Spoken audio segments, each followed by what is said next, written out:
Hello, what's up, YouTube? How you all doing? Hope you are doing great. It's a boy, people darling song here on the streets of YouTube. Um, I watched something on Facebook sometimes ago, maybe 2 days or 3 days ago. I can't really remember. I'm a Nigerian. I'm a Igbo tribe from Nigeria. So I watched this an Igbo guy, an Igbo man. He say he's an Igbo king in Ghana. No, I will try to tell you before I dive into this. I would like to tell you guys about my people, my Igbo identity, my Igbo culture. We are Igbos. Yes, we are Igbos, and that is who we are. In every country, okay, let me don't start from every country. Let me start back home here in Nigeria. From Nigeria, in any state, in any region, we find ourselves in Nigeria. We make that place a home. An Igbo man is one person who sees the world as his village. We don't discriminate.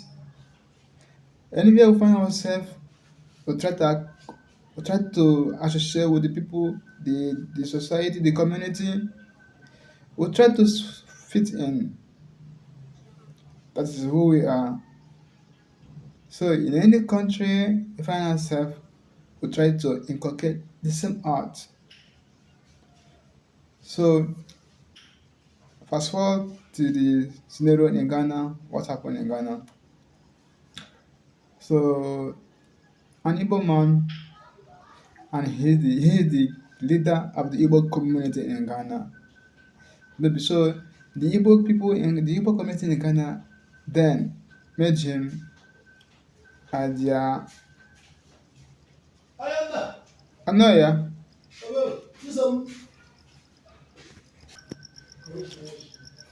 So they made him an Igbo king in Ghana, and this making an Igbo king is just a ceremonial king. It's not backed by any law.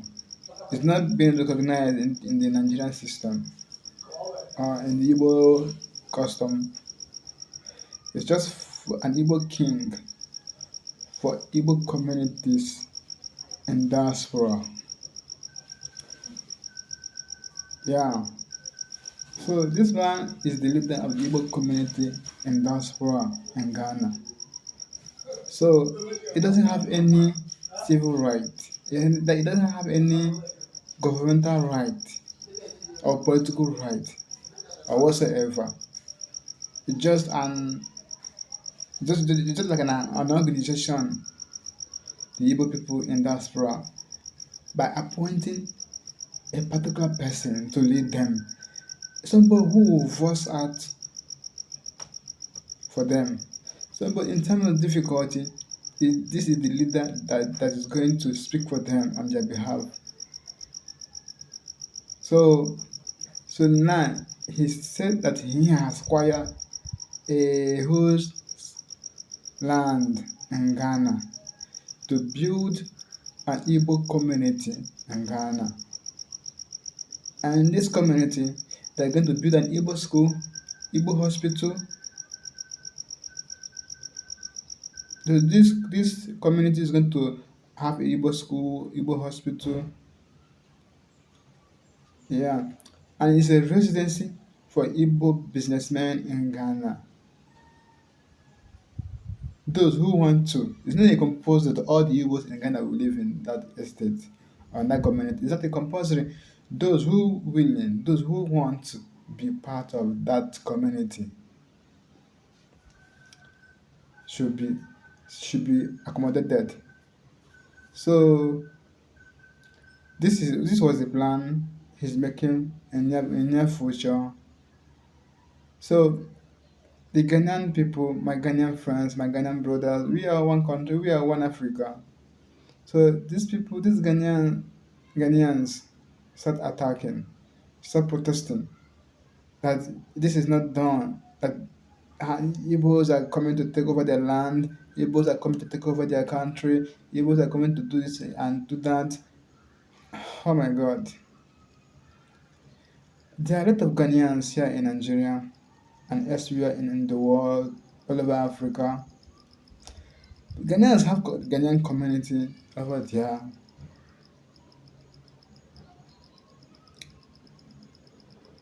Okay, I read an article that Chinese have a Chinese community in Ghana, but I have never seen any Ghanaian talk about that or protest about the Chinese community in Ghana.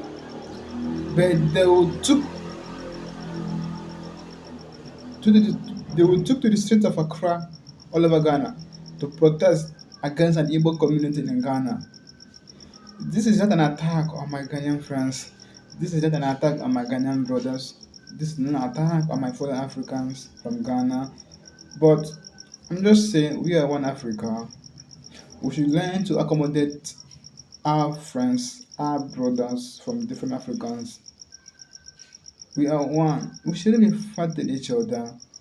We should learn to accommodate and assist one another. We Africans. And Ghanaians are championing for Pan Africanism. Most Ghanaians I know are championing for Pan Africanism. But these people championing for Pan Africanism are the same people driving away their fellow Africans who reside in Ghana, who reside in Ghana. It's kind of a very big disgrace for some set of people who call themselves Pan Africanists. You are a Pan Africanist and you are driving away your fellow African who reside in your country. Doesn't make sense. So what are you actually practicing? Hmm? Kwame Nkrumah is a Pan Africanist. During his time, he he invited all Africans to come to Ghana. Yes,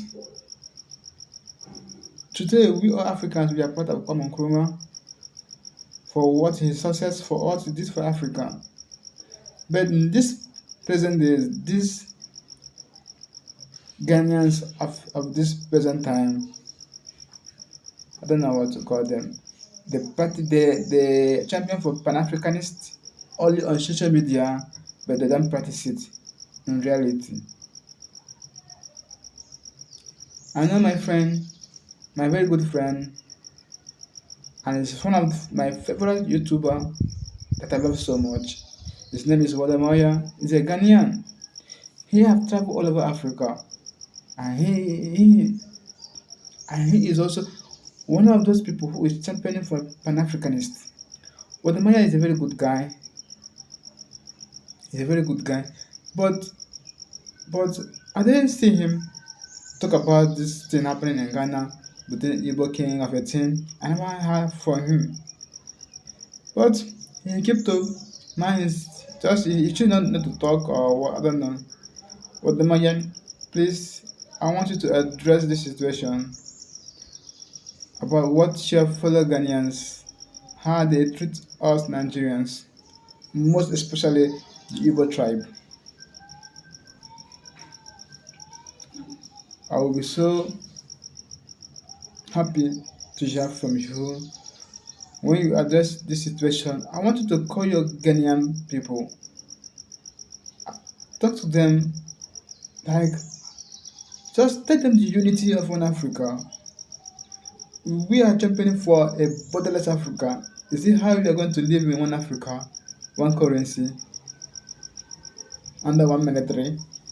Is this how we are going to live in this Pan Africanism we are talking about? If this Pan Africanist of a thing will be a kind of discrimination of fellow Africans, I wouldn't like it. It's better we mind our differences. We stay in our various countries. If we cannot behave like reasonable people from a blessed continent here in the beautiful wonderland of Africa. Thank you all for watching.